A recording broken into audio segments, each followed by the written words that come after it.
మెదక్ పట్టణంలోని head post office వద్ద సోమవారం సిఐటియు ఆధ్వర్యంలో బహిరంగ సభ నిర్వహించారు. ఈ కార్యక్రమంలో ముఖ్య అతిథిగా సిఐటియు రాష్ట్ర అధ్యక్షులు చుక్కా రాములు పాల్గొన్నారు. ఈ సందర్భంగా వారు మాట్లాడుతూ కేంద్ర ప్రభుత్వం కార్మికుల హక్కులను కాలరాస్తుందన్నారు. నరేంద్ర మోడీ విదేశీ కంపెనీలు అదానీ, అంబానీలకు దేశాన్ని దోచిపెడుతున్నారని మండిపడ్డారు. కార్మిక వ్యతిరేక 4 లేబర్ కోడ్లను రద్దు చేయాలన్నారు. ఉపాధి హామీ పథకాన్ని పాత పద్ధతిలో చట్టంగానే కొనసాగించాలని, రైతు వ్యతిరేకమైన విత్తన సవరణ, విద్యుత్ సవరణ బిల్లులను వెనక్కి తీసుకోవాలని డిమాండ్ చేశారు.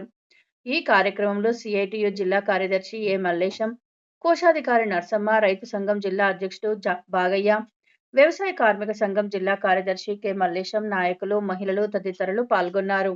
అర్థం కాకపోయినా వాడు అక్కడ పైన సర్కార్ అనేటోడు ఒక చట్టం చేస్తున్నాడు, ఒక నిబంధన చేస్తున్నాడు. అవి రేపొద్దున నీ మీద తెలిసినా తెలియకపోయినా నీ మీదకి వచ్చే అవకాశం ఉంది.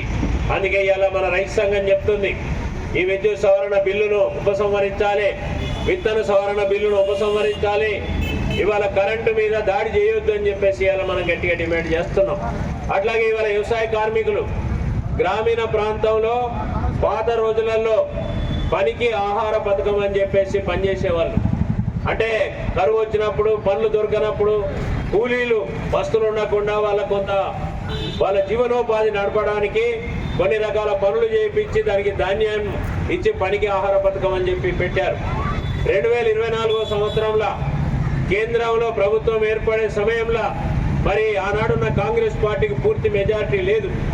ఎర్ర జెండా ఎంపీలు 52 మంది గెలిచారు. ఆసారి ఈ 52 మంది మద్దతుతోటే ప్రభుత్వం ఏర్పడే పరిస్థితి వస్తే ఎర్ర జెండా ఎంపీలు, ఎర్ర జెండా పార్టీలకు సంబంధించిన నాయకులు ఒక మాట చెప్పారు, అయ్యా మాకు మంత్రి పదవులు, నీ సర్కారులో విలాసవంతమైన కొలువులు మాకొద్దు, కానీ మా వర్గాలు, మా కష్టజీవులు, మా ఎర్ర జెండా బిడ్డలు ఇవాళ గ్రామాలలో ఉపాధి లేక, పనులు లేక ఇబ్బందులు పడుతున్నారు.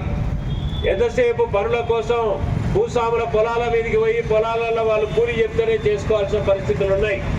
అందుకని వాళ్ళకి అరిగి మరిగి ఉండాల్సి వస్తుంది. అట్లా ఉండకుండా ఉండాలంటే ప్రభుత్వమే పని దినాలు కల్పించాలి, ప్రభుత్వమే పనులు ఇవ్వాలని చెప్పి ఓ చట్టం తీసుకురావాలని చెప్పేసి కొట్లాడితే జాతీయ గ్రామీణ ఉపాధి హామీ చట్టం వచ్చింది. 100 రోజులు పని, గ్రామ సీమలలో గ్రామీణ పేదలకు 100 రోజులు పని గ్యారంటీ ఉంది.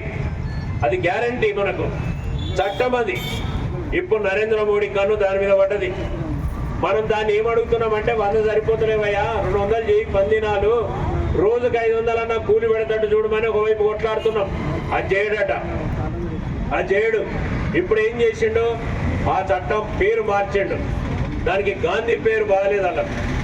గాంధీ అంటే దేశానికి కొట్లాడి స్వాతంత్రం తెచ్చి జాతిపిత అని గౌరవిస్తున్నాం.